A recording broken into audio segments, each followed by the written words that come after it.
রহমানির রহিম। উপস্থিত বাংলাদেশ জাতীয়বাদী দলের আদর্শিক কর্মী এবং উপস্থিত সর্বসাধারণ, উপস্থিত প্রশাসন সহ সবাইকে, দীর্ঘ 17টি বছর এই আমরা বারবার জেলে গিয়েছি এই মানুষের গুণের অধিকার আদায়ের জন্য, মানুষের পক্ষে কথা বলার জন্য আমরা বারবার নির্যাতিত হয়েছি। কিন্তু বাংলাদেশের 5ই আগস্টের এই নতুন বিপ্লবের পর আজকের এই দিনে এসে আজকে আবারও আমরা এই আওয়ামী লীগ দূষণদের হাতে হামলার শিকার হতে হয়েছে। আপনারা দেখেছেন দীর্ঘ 17টি বছর যারা আওয়ামী লীগের সাথে থেকে বিভিন্ন অবৈধ ব্যবসা বাণিজ্য করেছে, যারা যুবলীগের ট্যাগ লাগিয়ে এইখানে মানুষকে বিভিন্ন রকমের অপকর্মের সাথে জড়িত থেকে সাধারণ মানুষকে কষ্ট দিয়েছে, সাধারণ মানুষের ভোটের অধিকার হরণ করেছে, চাঁদাবাজি করেছে, লুটপাট করেছে, তারা আজকের দিনে এসে বিভিন্ন দলের ভেষ ধরে আমাদের উপর, আমরা যারা ত্যাগী নির্যাতিত ব্যক্তিবৃন্দরা এখন বাংলাদেশ জাতীয়বাদী দলের পক্ষে একটি আদর্শিক রাজনীতি, একটি সুশৃঙ্খল রাজনীতি করার জন্য আমরা যখন ফটিকছড়িতে আমরা কাজ করে যাচ্ছি, তারা বেছে বেছে আমাদের উপর হামলা চালাচ্ছে।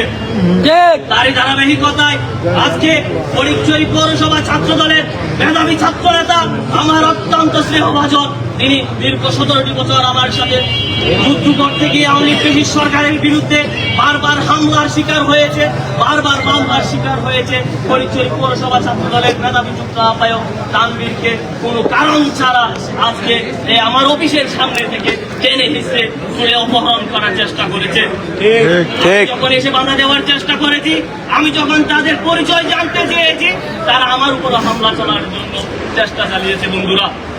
এবং তাদের সাথে বিভিন্ন দেশীয় অস্ত্রশস্ত্র সহ অনেকগুলা আমরা দেখেছি লাঠিরাটি সহ সবাই মাস্ক পরে এসে সন্ত্রাসী কায়দায় তানভীরকে খুন করার জন্য এই আওয়ামী লীগ পেশিসের যে ষড়যন্ত্র, সেই ষড়যন্ত্রকে বাস্তবায়ন করার জন্য তানভীরকে এখান থেকে অপহরণ করে আমাকে সহ হামলা করার জন্য তারা সুপরিকল্পিতভাবে আজকে এখানে এসেছে।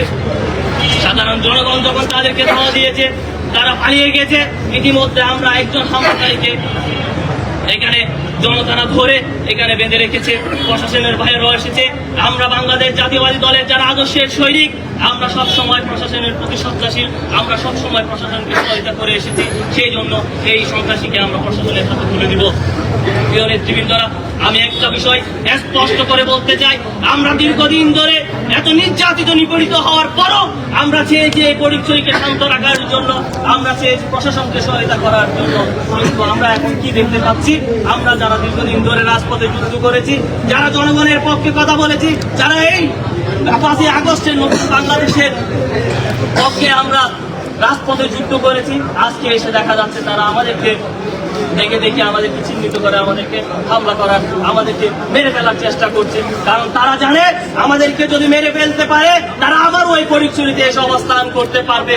কিন্তু আমরা যতক্ষণ, আমরা বাংলাদেশ জাতীয়বাদী ছাত্র দলের নেতৃবৃন্দরা যতক্ষণ আছি, ততক্ষণ পর্যন্ত এই সন্ত্রাসীদেরকে কোনো রকম সুযোগ দেওয়া হবে না।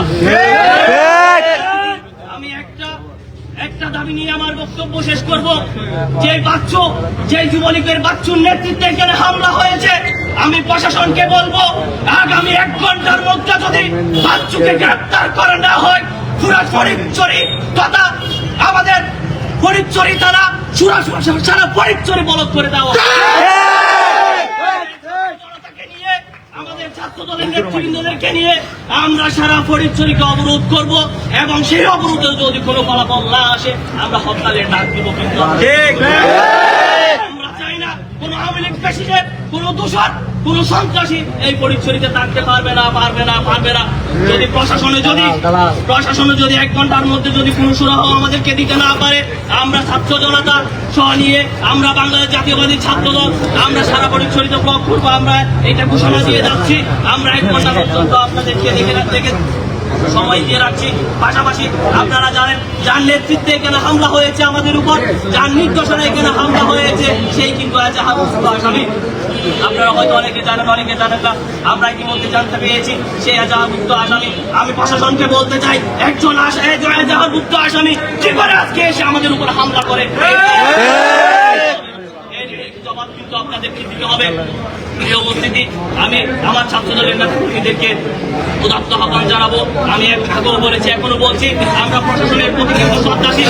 আপনারা দেখেছেন 5ই আগস্টের পর সারা বাংলাদেশে বিভিন্ন থানা, বিভিন্ন প্রশাসনিক ভবনগুলা কিন্তু জ্বালিয়ে পুড়িয়ে ছারখার করে দিয়েছিল, কিন্তু এই ফরিদছড়িতে ফরিদছড়ি থানা সহ উপজেলা প্রশাসন সহ এসিলের অফিস সহ সর্বক্ষণ আমরা পাহারা দিয়েছি, দিন রাত পাহারা দিয়ে প্রশাসনকে আমরা প্রশাসনকে সহযোগিতা করে যদি আমাদেরকে আজকে এখানে এসে মার খেতে হয়, তাহলে আমরা আগামী প্রশাসনকে কোনো ধরনের সহায়তা করবো না। আগামী 1 ঘন্টার মধ্যে যদি গ্রেফতার করা হয় আমরা আমাদের কর্মসূচিতে যাব। আমি এই মুহূর্তে সংক্ষিপ্ত আকারে আমাদের ফরিদছড়ি উপজেলা যুব দলের বিপ্লবী আহ্বায়ক মুর্শেদ হাজারীকে কিছু বলার জন্য উদাত্ত আহ্বান জানাচ্ছি। যা বলার মুন্না বলেছে, শুধু একটি কথাই বলতে চাই, ফরিদছড়িতে জয় বাংলার স্থান হবে, ফরিদছড়িতে আমেরিকার দুঃশব্দের স্থান হবে না, ফরিদছড়িতে যুবলীগ ছাত্রলীগের স্থান হবে না। আমরা রক্ত দিয়েছি স্বাধীনতা অর্জন করার জন্য। আপনারা জানেন ফরিদছড়ির মাটিতে আমাদের রক্ত আছে, আমরা সবাই ঐক্যবদ্ধ আছে। প্রশাসন ভাইদেরকে বলতে চাই, ছাত্র দলের মুন্না বলেছেন 1 ঘন্টা সময় দেওয়া হয়েছে, 1000 মুক্ত আসামি যেন গ্রেফতার হয়। আপনারা সুরাহা দিবেন, এটার ফয়সালা দিবেন। ফয়সালা যদি না দেন তাহলে ছাত্র দলের সাথে যুব দল ঐক্যবদ্ধ।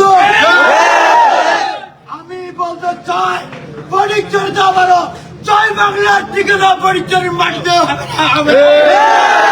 অতএব আমি আবার বলতে চাই, আপনারা দাঁড়িয়ে না দেখে 1 ঘন্টা সময় আছে। আমি বলে দিচ্ছি, এখন সময় হচ্ছে 9:30, 10:30টার মধ্যে ফেসলা দিবেন, নাহলে আমাদের সহযোদ্ধাদেরকে দিয়ে আমাদের কর্মসূচি ঘোষণা হবে। সবাইকে প্রস্তুতি থাকার আহ্বান। 1000 মুক্ত আসামি ফরিদছড়ি থানায় গ্রেফতার হতে হবে। আপনাদের যদি কোনো অবহেলা থাকে তাহলে আপনাদের বিরুদ্ধে আমাদের কর্মসূচি ঘোষণা। আজকে আমাদের সহযোদ্ধা তানভীর এবং মুন্নার উপর হামলা দেওয়ার জন্য এসেছে আওয়ামী লীগের সন্ত্রাসীরা। আপনাদের অবহেলা যদি না হয়, তারা ফরিদছড়িতে কিভাবে আবার সন্ত্রাসী কর্মকাণ্ড চলে? ফরিদছড়ি না সারা বাংলাদেশ স্বাধীনতা হয়েছে, স্বৈরাচার শেখ হাসিনার পতন হয়েছে, কিন্তু স্বৈরাচারের ঘোষণা বিভিন্ন জায়গায় ঘোরাফেরা করতেছে। অতএব 1 ঘন্টা সময় আপনাদের মাথায় রয়েছে, আমরা 1 ঘন্টা পর আবার কর্মসূচি পর্যায়ে আমরা বলবো। অতএব সবাইকে ধৈর্য সহকারে বসার জন্য ধন্যবাদ।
ধন্যবাদ এবং শুভেচ্ছা রেখে এই মুহূর্তে আমাদের মাঝে সংক্ষিপ্ত বক্তব্য নিয়ে আসবেন ফটিকছড়ি পৌরসভা যুব দলের সদস্য সচিব রাজন ভাইকে আমি সংক্ষিপ্ত আকারে বক্তব্য দেওয়ার জন্য আহ্বান জানাচ্ছি।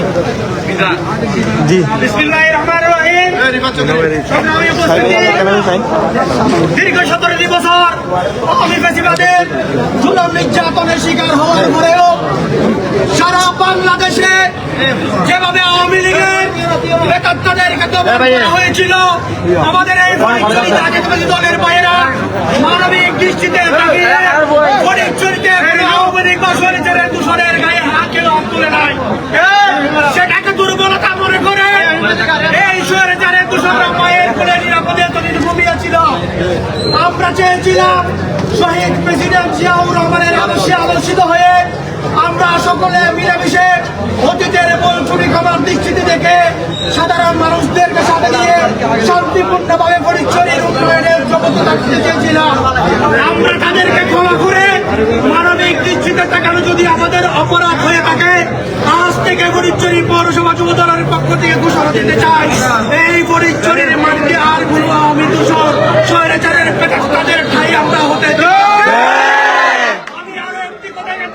করতে চাই, আমাদের দলের নেতাস্তরে কিছু পেটাত্তা আওয়ামী দালালদের আশ্রয় প্রশ্রয়ে এই সকল সন্ত্রাসীরা এখনো পরিচর্যা নির্দ্বিধায় অবস্থান করতেছে। বিগত দিনে আওয়ামী লীগের ছায়াতলে থেকে যারা নিরাপদে আশ্রয় করেছিল, আজকে তাদের আশ্রয়ে আওয়ামী লীগের সন্ত্রাসীরা বালুর ব্যবসা, মাটির ব্যবসা, ইয়াবা ব্যবসা সহ বিভিন্ন অপকর্মে লিপ্ত ছিল। আমরা শান্তিপূর্ণ সহ অবস্থান বজায় রাখার জন্য আমরা এতদিন নীরব ছিলাম। প্রশাসনের উপর দায়িত্ব বক্তায় বিদায় আমরা আইনকে শ্রদ্ধাশীল রেখে আমরা আমাদের হাতে আইন তুলে নিই নাই, কিন্তু সেটাকে দুর্বল ভেবে আজকে আমাদের ছাত্র দলের 2 নেতার গায়ে হাত খোলার মতো যেই চক্রাগারের মতো দুঃসাহস দেখিয়েছে, আজকের এই সমাবেশের পক্ষ থেকে আমরা শেষবারের মতো বলে দিতে চাই, যেই সমস্ত এজাহারভুক্ত আসামি আছে যারা 5 তারিখে আমার ছাত্র জনতার উপর নাজির হক জঙ্কার মোড়ে হামলা করে আজকে মামলার আসামি হয়েও স্বাধীনভাবে আজকে ফটিকছড়িতে ঘুরে বেড়াচ্ছে, আগামী 24 ঘন্টার মধ্যে সকল এজাহারভুক্ত আসামিকে যদি গ্রেপ্তার করে আমরা যুবদল ছাত্র দল আম জনতা 5 তারিখের আগের মতো ঐক্যবদ্ধ হয়ে সবাইকে ঘর থেকে টেনে টেনে বের করে আসতে হবে। যুবদল ছাত্র দল ঐক্যবদ্ধ আছে, প্রশাসন লাগবে না। প্রশাসন যদি বলে আমরা পারবো না, তখন আমরা পাতার কূপ থেকে এই স্বৈরাচারের দূষণকে জনতার আদরকে হাজির করবো। আমি সবাইকে অনুরোধ করবো, আজ থেকে সকল ধরনের স্বজন প্রীতি বাদ দিয়ে আওয়ামী লীগ পাবো সেখানে, গোলাই হবে সেখানে। আমি আমার সংক্ষিপ্ত বক্তব্য এখানে শেষ করছি। আজকে যারা আমাদেরটাকে এসে সবাইকে থেকে সংগ্রামী শুভেচ্ছা আগামী জানিয়ে আমি বক্তব্য শেষ করছি। বাংলাদেশ জিন্দাবাদ।